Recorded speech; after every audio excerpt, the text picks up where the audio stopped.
Tamil Nadu budget 2025-26 எல்லாருக்கும் எல்லாம். விண்வெளி தொழில்நுட்ப நிதியாக ரூபாய் 10 கோடி ஒதுக்கீடு செய்யப்படும்.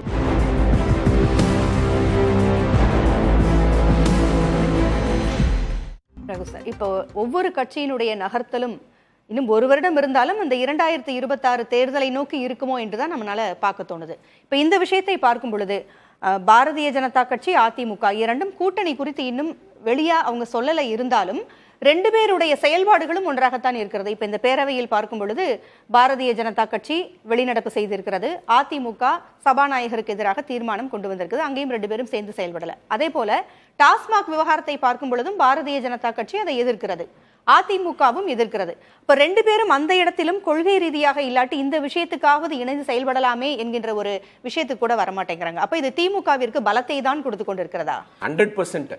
அதாவது அவங்களை எதிர்த்து கோஆர்டினேட்டடா ஒரு ப்ரொடெஸ்ட் கூட பண்ண முடியல. இது ஏன்னா இது நாங்க எலெக்ஷன்ல ஜெயிக்கணும் அப்படின்னு வைக்கிற கூட்டணினால வர பிரச்சனை. அது எலெக்ஷன்ல நாங்க சேர்ந்துட்டோம்னா எங்களுக்கு ஒரு பலம் வந்துடும், நாங்க ஜெயிச்சிருவோம் அப்படின்னு அவங்க தப்பு கணக்கு போடுறாங்க.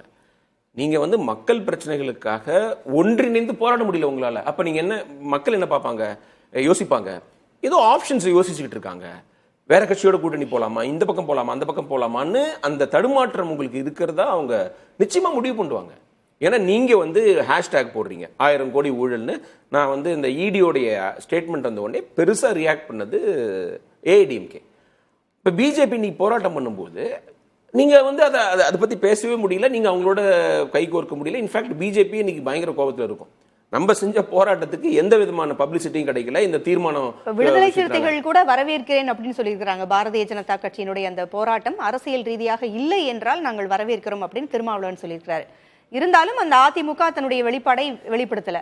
திருமாவளவன் எந்த காலகட்டத்திலையும் பிஜேபியோட போக மாட்டாரு அப்படிங்கிற ஒரு உறுதிப்பாடு இருக்கிறதுனால அவர் சொல்ல முடியும். இப்ப ஏடிஎம்கே அப்படி சொல்லிட்டாங்கன்னா கன்க்ளூட் பண்ணுவாங்க எல்லாரும், இவங்க கூட்டணி கன்ஃபர்ம்டு. ஏற்கனவே அதாவது நீங்க பிஜேபியோட கூட்டணி சேருவீங்களான்னு கேட்டதுக்கு இல்லை, சேர மாட்டோம்னு சொல்லலையே அவரு. அப்படி சொல்லிக்கிட்டு இருந்தது எடப்பாடி பழனிசாமி.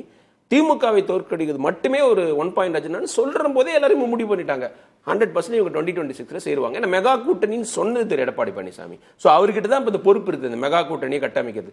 தேமுதிகவையும் பாமகவையும் கூட்டு மெகா கூட்டணினா யாரும் ஒத்துக்க மாட்டாங்க. ஒன்று பிஜேபி வரணும், அது கூட மெகா கூட்டணி இல்லை, இல்லைன்னா விஜயோடைய தாவக்க வரணும். அவரும் நீங்க அந்த லிஸ்ட்ல அவரையும் விட்டுட்டீங்க.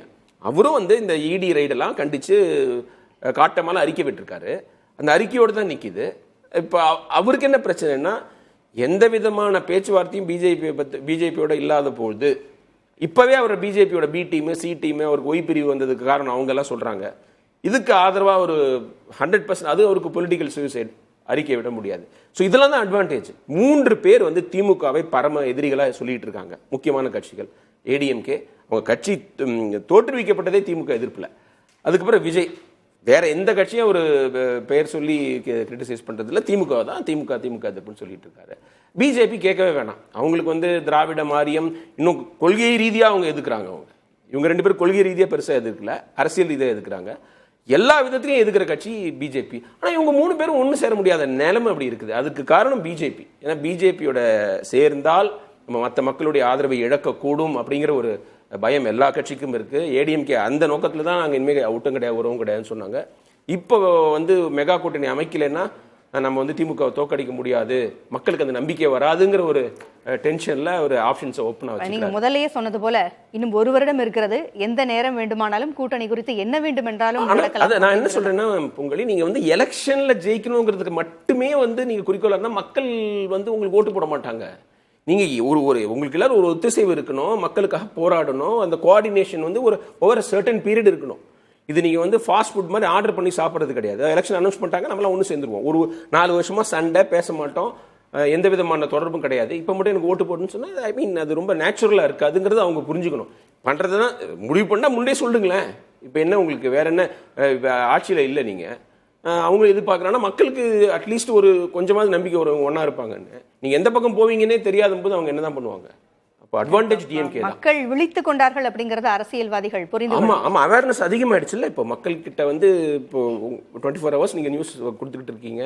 அவங்க ஜட்ஜ் பண்றதுக்கான ரீசன்ஸ் இப்போ நிறைய கிடைச்சிச்சுல உங்களுக்கு. கண்டிப்பா சார், பல்வேறு கருத்துக்களை பகிர்ந்துக்கிட்டீங்க. 2026 தேர்தலுக்கு நாமும் காத்திருப்போம். அரங்கத்திற்கு வந்தமைக்கு நன்றி.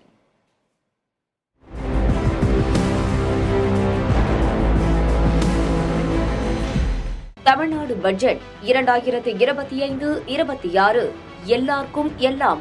விண்வெளி தொழில்நுட்ப நிதியாக ரூபாய் 10 கோடி ஒதுக்கீடு செய்யப்படும்.